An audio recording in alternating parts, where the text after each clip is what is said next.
পেশাদার driving licence নবায়ন করার ক্ষেত্রে আরেকটি বড় পরিবর্তন এসেছে। আর এই পরিবর্তনটি হচ্ছে, আপনার পেশাদার ড্রাইভিং লাইসেন্স নবায়ন করতে হলে কিন্তু ড্রাইভিং পরীক্ষায় পাশ করে তারপর কিন্তু আপনার পেশাদার ড্রাইভিং লাইসেন্সটি নবায়ন করতে হবে। আর এই পেশাদার ড্রাইভিং লাইসেন্সটি নবায়ন করার জন্য আপনার ড্রাইভিং লাইসেন্সটি যে বিআরটিএ থেকে করা সেই বিআরটিএ তে গিয়ে তারপর পরীক্ষা দিয়ে পাশ করতে হতো। কিন্তু বর্তমানে এই সিস্টেমটি চেঞ্জ করা হয়েছে। আপনি আপনার সুবিধা মতো পরীক্ষা কেন্দ্র সিলেক্ট করতে পারবেন। আপনার সুবিধা মতো যে কোনো পরীক্ষা কেন্দ্রে আপনি পরীক্ষা দিতে পারবেন। ধরুন আপনার ড্রাইভিং লাইসেন্সটি ঢাকা বিআরটিএ থেকে করা, ঢাকাতে যে কোনো বিআরটিএ, মিরপুর, উত্তরা, কেরানীগঞ্জ, যে কোনো বিআরটিএ থেকে হতে পারে, আপনি করেছেন। কিন্তু বর্তমানে চাকরির সুবাদে আপনি চট্টগ্রামে অবস্থান করছেন। সেক্ষেত্রে আগে যে সিস্টেমটি ছিল সেটা হলো, আপনাকে কিন্তু পরীক্ষা দেওয়ার জন্য আপনার পেশাদার ড্রাইভিং লাইসেন্সটি নবায়নের জন্য পরীক্ষা দিতে ঢাকাতে আসতে হতো, এবং সেজন্য অতিরিক্ত সময় নষ্ট করে, অতিরিক্ত অর্থ নষ্ট করে তারপর কিন্তু আপনাকে পরীক্ষা দিতে আসতে হতো ঢাকাতে। কিন্তু বর্তমানে এই সিস্টেমটি চেঞ্জ করার ফলে আপনি যে কোনো বিআরটিএতে, আপনি যদি চট্টগ্রামে অবস্থান করেন, আপনার ঢাকার বিআরটিএ ড্রাইভিং লাইসেন্সটির পরীক্ষা কেন্দ্র চট্টগ্রামে নিতে পারবেন। তো এই প্রসেসটি কিভাবে করবেন সেটি জানতে হলে, দেখতে হলে সাথে থাকুন, এবং যে কোনো প্রয়োজনে যোগাযোগ করার জন্য ফেসবুক পেজ ক্রিয়েটিভ ট্রান্সপোর্ট অথবা ট্রান্সপোর্ট মিডিয়াতে আপনারা সরাসরি যোগাযোগ করতে পারেন। এই ভিডিওর কমেন্ট বক্সে আমি পেজের লিঙ্কটি দিয়ে দেবো, যেন খুব সহজে আমার পেজটি খুঁজে পান এবং আমার সাথে যোগাযোগ করতে পারেন। তো চলুন কথা না বাড়িয়ে এই প্রসেসটি আপনাদেরকে দেখিয়ে দিই কিভাবে আপনারা আপনাদের ড্রাইভিং টেস্টের যে পরীক্ষা কেন্দ্রটি পরিবর্তন করবেন। পেশাদার ড্রাইভিং লাইসেন্স নবায়নের আবেদনের সময় কিন্তু আপনারা আপনাদের সুবিধা মতো পরীক্ষা কেন্দ্র সিলেক্ট করতে পারবেন। তো আপনারা যখন আবেদন করবেন, আবেদন করার জন্য সরাসরি চলে যাবেন আপনাদের বিএসপি অ্যাকাউন্টে। যাদের বিএসপি অ্যাকাউন্ট বা বিএসপি প্রোফাইল নাই তারা একটু বিএসপি অ্যাকাউন্ট খুলে নেবেন। আর যাদের বিএসপি অ্যাকাউন্ট আছে তারা সরাসরি চলে যাবেন আপনাদের বিএসপি অ্যাকাউন্টে।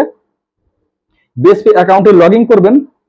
বিএসপি অ্যাকাউন্টে লগ ইন করার পর বাম পাশে কোনায় যে মেনুটি রয়েছে, মেনুতে ক্লিক করবেন। মেনুতে ক্লিক করার পর 2 নম্বরে রয়েছে ড্রাইভিং লাইসেন্স, এটার উপরে ক্লিক করবেন। ড্রাইভিং লাইসেন্সের উপরে ক্লিক করার পর 4 নম্বরে রয়েছে ড্রাইভিং লাইসেন্স নবায়ন পেশাদার। ড্রাইভিং লাইসেন্স নবায়ন পেশাদার, এটার উপরে ক্লিক করে দিবেন। ক্লিক করে দেওয়ার পর ঠিক এরকম একটি ইন্টারফেস চলে আসবে। এখানে আপনার ড্রাইভিং লাইসেন্সের রেফারেন্স নম্বরটি দিবেন। আপনার ড্রাইভিং লাইসেন্সের পিছনে একটি রেফারেন্স নাম্বার রয়েছে, এই রেফারেন্স নম্বরটি এখানে দিয়ে দিবেন। দেওয়ার পর অনুসন্ধানে ক্লিক করে দিবেন। অনুসন্ধানে ক্লিক করে দেওয়ার পর আপনার ড্রাইভিং লাইসেন্সের সকল তথ্যগুলো এখানে কিন্তু চলে আসবে। আসার পর পেজটি একটু নিচের দিকে স্ক্রল করবেন। নিচের দিকে স্ক্রল করার পর এখানে রয়েছে দেখুন বিদ্যমান লাইসেন্স অনুযায়ী সার্কেল অফিস, মানে বিদ্যমান লাইসেন্স আপনার যে ড্রাইভিং লাইসেন্সটি রয়েছে সেই লাইসেন্স অনুযায়ী আপনার পরীক্ষা কেন্দ্র কোথায় পড়বে বা কোথায় আছে সেটা কিন্তু এখানে দেওয়া রয়েছে দেখুন। আর তার নিচে রয়েছে দেখুন, ঠিক তার নিচে রয়েছে আপনি পরীক্ষার ভেন্যু পরিবর্তন করতে ইচ্ছুক কিনা, মানে আপনার পরীক্ষার যে কেন্দ্রটি রয়েছে সেটি পরিবর্তন করতে ইচ্ছুক কিনা। তো এটা এখানে হ্যাঁ উপরে ক্লিক করে দিবেন। হ্যাঁ উপরে ক্লিক করে দেওয়ার পর দেখুন নিচে আরেকটি অপশন চলে আসছে। এখানে রয়েছে সার্কেল অফিস পরিবর্তিত, মানে সার্কেল অফিস পরিবর্তিত। আপনি কোন সার্কেলে পরীক্ষা দিতে চাচ্ছেন সেই সার্কেলটি এখানে আপনাকে সিলেক্ট করতে হবে। সিলেক্ট করার জন্য এখানে কিন্তু বাংলাদেশে যত সার্কেল রয়েছে সব সার্কেলগুলো এখানে চলে আসছে। তো আপনি সার্কেলটি এখানে লিখে সার্চ করবেন, তাহলে সহজে পেয়ে যাবেন। তো এখানে আমি ঢাকা লিখে দিলাম। ঢাকা লিখলে কিন্তু দেখুন এখানে 4টি বিআরটি চলে আসছে, ঢাকা মেট্রো 1, 2, 3, 4 এবং ঢাকা ডিস্ট্রিক্ট 4টা চলে আসছে। তো এখানে আপনার সুবিধা মতো সার্কেলটি এখানে সিলেক্ট করে দিবেন। দেওয়ার পর দেখুন এখানে আপনার যে পরীক্ষা কেন্দ্রটি আছে সেই পরীক্ষা কেন্দ্রের নাম এবং পরীক্ষার যে ডেটটি সেটাও কিন্তু এখানে চলে আসছে। তো আসার পর এটি সিলেক্ট করে দিবেন। দেওয়ার পর পেজটি নিচের দিকে স্ক্রল করবেন। নিচের দিকে স্ক্রল করে এখানে রয়েছে দেখুন শিক্ষাগত যোগ্যতাটা কিন্তু ব্ল্যাঙ্ক রয়েছে, এটি যদি আপনাদের ক্ষেত্রে ব্ল্যাঙ্ক থাকে তাহলে এখানে দিয়ে দিবেন। তার নিচে রয়েছে পেশা, এটিও কিন্তু ব্ল্যাঙ্ক রয়েছে, আপনাদের ক্ষেত্রে ব্ল্যাঙ্ক থাকলে এটি দিয়ে দিবেন। দেওয়ার পর পেজটি স্ক্রল করে একবারে নিচে চলে আসবেন। একবারে নিচে চলে আসার পর এখানে রয়েছে দেখুন সেকশন বি। তো সেকশন বিটি হচ্ছে আপনার ড্রাইভিং লাইসেন্সটি নবায়ন করার জন্য যে সকল কাগজপত্র প্রয়োজন সেগুলো কিন্তু এখানে সংযুক্ত করতে হবে। এখানে সংযুক্ত করার জন্য প্রথমে রয়েছে দেখুন জাতীয় পরিচয়পত্র সংযুক্ত করুন। তারপর 2 নম্বরে রয়েছে বিদ্যমান ড্রাইভিং লাইসেন্সের স্ক্যান কপি, মেডিকেল সার্টিফিকেট, একটি মেডিকেল সার্টিফিকেট বিআরটিএর ফর্মে এখানে সংযুক্ত করতে হবে। ডোপ টেস্ট রিপোর্ট সংযুক্ত করুন।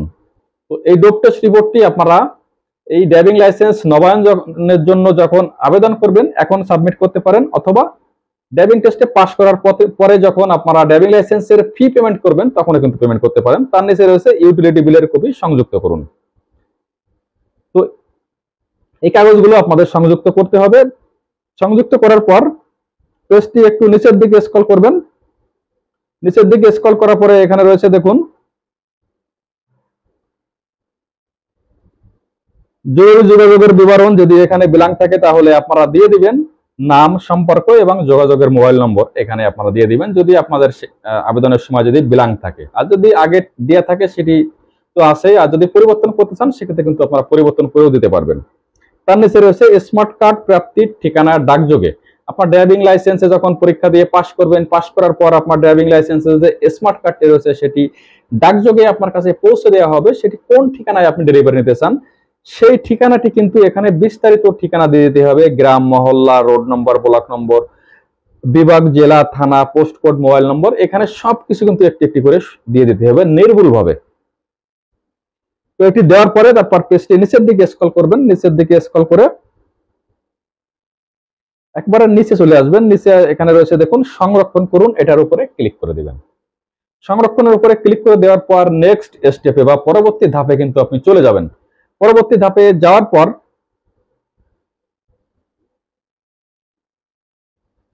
তারপর আপনাকে যে কাজটি করতে হবে, পরবর্তী ধাপে যাওয়ার পর কিন্তু আবার আপনাকে পেজটি নিচের দিকে স্ক্রল করতে হবে। নিচের দিকে স্ক্রল করে পুনরায় আবার একেবারে নিচে চলে যেতে হবে।